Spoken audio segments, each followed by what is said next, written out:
શ્રી નારાયણ કવચ પાઠ.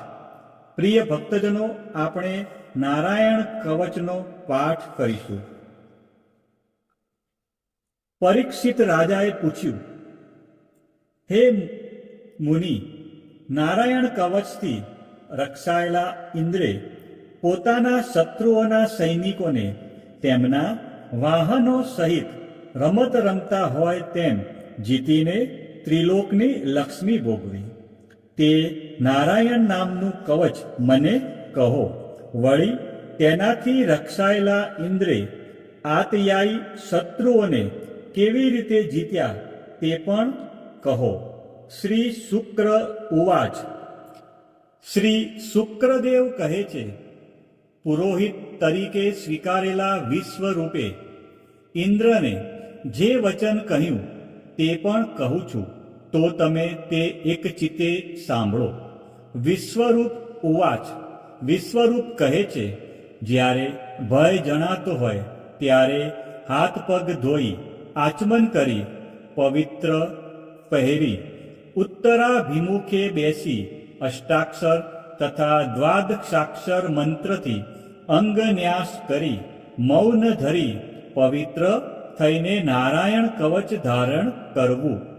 ઓમ નમો નારાયણ એ અષ્ટાક્ષર મંત્રના પ્રણવથી ઓમ યુક્ત એક અક્ષરનો ક્રમ પ્રમાણે 2 પગ, 2 ઘૂંટણ, 2 સાથળ, પેટ, હાથ અને હાથની 4 આંગળીઓ એમ 8 અંગનો ન્યાસ કરવો અને ઉલટા ક્રમથી મસ્તક વગેરે 8 અંગમાં એક અક્ષરથી ક્રમવાર ન્યાસ કરવો. તે પછી ઓમ નમો ભગવતે વાસુદેવાય આવા દ્વાદાક્ષર મંત્રથી જમણા હાથની તર્જનીથી ડાબા હાથની તર્જની સુધી 8 અક્ષરોનો ન્યાસ કરવો અને બાકીના 4 અક્ષરથી અંગૂઠા આદિ અંત સુધી ન્યાસ કરવો. ઓમ વિષ્ણવે નમઃ. ઓમ વિષ્ણવે નમઃ. આ 6 અક્ષરના મંત્રના એક અક્ષરથી ઓમકારથી હૃદય, વીકારથી મસ્તક, ક્ષકારથી ભ્રુકુટીની વચ્ચે, અણકારથી શિખા, વેકારથી નેત્રો અને મકારથી શરીરની સંધિઓમાં ન્યાસ કરવો. આમ મંત્ર મૂર્તિ થયેલા જ્ઞાનીએ અસ્ત્રનું ધ્યાન કરી અસ્ત્રાય ફટ એવા વિસર્ગ સાથે સર્વ દિશાઓમાં જળ છાંટવું. પછી ધ્યાન યોગ્ય ઐશ્વર્યાદિક 6 શક્તિવાળા અને વિદ્યા, તેજ અને તપરૂપ મૂર્તિવાળા પરમાત્માનું ધ્યાન ધરીને નીચે પ્રમાણે નારાયણ કવચનો પાઠ કરવો. શંખ, ચક્ર, ઢાલ, તલવાર, ગદા, બાણ, ધનુષ્ય, પાસને ધારનાર, ગરુડની પીઠ પર ચરણ ધરનાર, 8 હાથમાં 8 આયુધો ધારણ કરનાર અને અષ્ટસિદ્ધિ શ્રી હરિ મારી રક્ષા કરો. મત્સ્ય ભગવાન, જંતુઓ અને વરુણ પાસથી મારી રક્ષા કરો. માયાથી બટુક વામન રૂપ ધરનાર ભગવાન સ્થળમાં મારી રક્ષા કરો. ત્રિવિક્રમ વિશ્વરૂપ ભગવાન આકાશમાં મારી રક્ષા કરો. જેના અટ્ટહાસ્યથી દિશાઓ ગાજી ઉઠી હતી અને ગર્ભિણીઓના ગર્ભ પડી ગયા હતા તેવા નૃસિંહ ભગવાન દુર્ગ, વન અને યુદ્ધ ભૂમિમાં મારી રક્ષા કરો. યજ્ઞરૂપ વરાહ, જેમણે પોતાની દાઢથી પૃથ્વીને રસાતળમાંથી બહાર આણી તે મારા માર્ગમાં રક્ષા કરો. અદ્રિકુટ પર્વતના શિખર પર પરશુરામ તથા પ્રવાસમાં ભરતના મોટા ભાઈ લક્ષ્મણ સહિત રામ મારી રક્ષા કરો. ઉગ્ર ધર્મ અને પ્રમાદથી નારાયણ મારી રક્ષા કરો.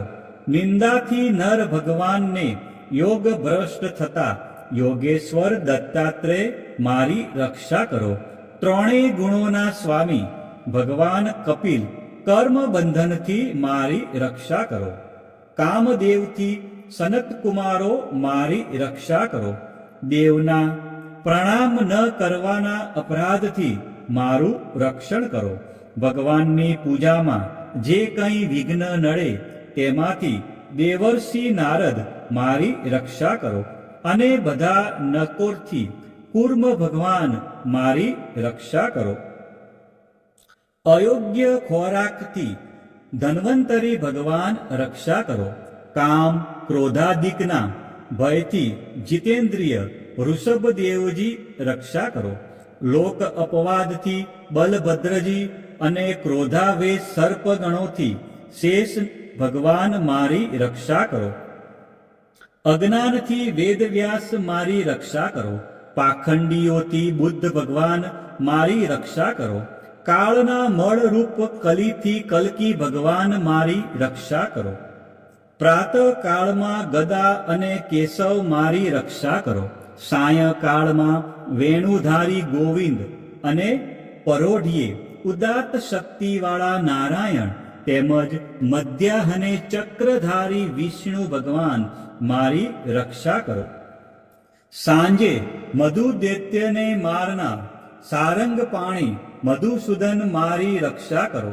સાયંકાળે 3 ધામવાળા માધવ પ્રદોષ કાળમાં ઋષિકેશ ભગવાન મારી રક્ષા કરો. મધ્યરાત્રે પદ્મનાભ ભગવાન મારી રક્ષા કરો. ઢળતી રાત્રે શ્રી વત્સ ચિહ્નધારી ભગવાન મારી રક્ષા કરો. ઉષકાળે ખગધારી જનાર્દન અને સંધ્યા સમયે કાળમૂર્તિ ભગવાન મારી રક્ષા કરો. પ્રભુ પ્રેરણાથી ફરતા પ્રલયાગ્નિ તીક્ષ્ણ ધારવાળા ચક્ર વાયુવાળા અગ્નિથી જેમ સૂકું ઘાસ બળીને ભસ્મ થાય તેમ અમારી શત્રુ સેનાને ભસ્મ કરો. વજ્ર જેવા સ્પર્શવાળી અગ્નિ કણો જરાવતી ગદા તું પ્રભુને પ્રિય છે. તું કુષ્માંડ વૈનાયક યક્ષ રાક્ષસ ભૂત ગ્રહોને તું પીસી નાખ અને શત્રુઓના ચૂરે ચૂરા કર. હે 5 જન્ય શંખ શ્રી કૃષ્ણ તને ફૂંકીને ભયંકર શબ્દ કરે છે ને તેનાથી શત્રુઓના હૃદય કંપે છે. 5 જન્ય તું રાક્ષસ રુદ્રગણ પ્રેત માતૃ પિશાચ બ્રહ્મ રાક્ષસને બીજા ઘોર દ્રષ્ટિવાળાને દૂર કર. હે તીક્ષ્ણ ધારવાળી તલવાર પ્રભુથી પ્રેરાઈને તું મારા શત્રુઓનું છેદન કર. સેંકડો ચંદ્ર જેવા મંડળ સમાન ઢાલ તું પાપી શત્રુઓની આંખ ઢાંકી દે અને પાપ દ્રષ્ટિવાળાની પાપ દ્રષ્ટિ હરી લે. ગ્રહો કેતુ મનુષ્યો સર્પો વાઘ ભૂતાદિ પાપ સમૂહથી થતો ભય અને કલ્યાણમાં વિઘ્ન કરનારા ભયો ભગવાન નામરૂપ અસ્ત્રથી સત્વરે નાશ પામે. વૈદિક સ્ત્રોતોથી સ્તુતિ કરાયેલા વેદમૂર્તિ અને સમર્થ ગરુડ ભગવાન સાથે વિશ્વસેન ભગવાનના વાહન બધા દુઃખોથી મારી રક્ષા કરો. ભગવાનના નામ રૂપ વાહન અને આયુધ તે સર્વ દુઃખોથી મારી રક્ષા કરો. અને બુદ્ધિ ઇન્દ્રિય મન ને પ્રાણની ભગવાનના પાર્ષદો મારી રક્ષા કરો. બધું જગત ભગવાનનું સ્વરૂપ છે. તે સત્ય હોય તો તે સત્ય વડે બધા ઉપદ્રવો નાશ પામો. ભગવાન અભેદ દ્રષ્ટિવાળાની દ્રષ્ટિએ અભેદ છે, છતાં સ્વેચ્છાએ આભૂષણ આયુધ લિંગ શરીર તથા અવતારો ધારણ કરે છે. તે સત્ય પ્રમાણથી સર્વવ્યાપી ભગવાન હરિ સર્વરૂપે સર્વત્ર સદા મારું રક્ષણ કરો. શ્રી નૃસિંહના નામના ઉચ્ચારથી જળ વાયુ અગ્નિ આદિનો પ્રભાવ પોતાના તેજથી દૂર કર્યો છે. એવા લોકના ભયને દૂર કરનાર ભગવાન નરસિંહ સર્વત્ર તરફથી મારી રક્ષા કરો. વિશ્વરૂપ ઉવાચ. વિશ્વરૂપ કહે છે, હે ઇન્દ્ર, જે નારાયણ કવચ મેં તને કહ્યું તે ધારણ કરવાથી અસુરોના અધિપતિઓને થોડા શ્રમે જીતી શકીશ. આ કવચ ધારણ કરનાર મનુષ્ય જેને નેત્રથી જુએ અથવા પગથી સ્પર્શે તે તરત જ ભયમાંથી મુક્ત થાય છે. આ કવચ ધારણ કરનારને રાજા, ચોર, ગ્રહ, રોગાદિથી કદીએ ભય થતો નથી. પૂર્વે કૌશિકે આ કવચ ધારણ કરી યોગ ધારણા વડે મરુભૂમિમાં પોતાનો દેહ છોડ્યો હતો. એક વખતે પોતાની સ્ત્રીઓથી વીંટળાયેલા ગંધર્વપતિ ચિત્રરથ વિમાનમાં બેસી જ્યાં કૌશિકે દેહ છોડ્યો હતો ત્યાં આવ્યો. તે સ્થાનનું ઉલ્લંઘન કરવાથી વિમાન સહિત ઊંધે માથે નીચે પડ્યો હતો અને વાલ ખિલ્યેના કહેવાથી તે બ્રાહ્મણના અસ્થિ ભેગા કરી પૂર્વ તરફ વહેતી સરસ્વતી નદીમાં પધરાવી સ્નાન કરી આશ્ચર્ય પામતો પોતાના ઘેર ગયો. શ્રી શુક્ર ઉવાચ. સુકદેવજી કહે છે, હે રાજન, યોગ્ય સમયે ભક્તિપૂર્વક આ કવચને સાંભળે અથવા ધારણ કરે તેને સર્વ પ્રાણીઓ વંદન કરે અને ભયમાંથી મુક્ત થાય છે. ઇન્દ્રે આ કવચ વિશ્વરૂપ પાસેથી શીખીને યુદ્ધમાં અસુરોને જીતી 3 લોકની લક્ષ્મી ભોગવી. ઇતિ શ્રીમદ્ ભાગવતે મહાપુરાણે પારમહંસ્યા સંહિતાયા ષષ્ઠ સ્કંધે નારાયણ વર્મ કથનમ નામાષ્ટોમોધ્યાય. શ્રી નારાયણ કવચ સમાપ્ત.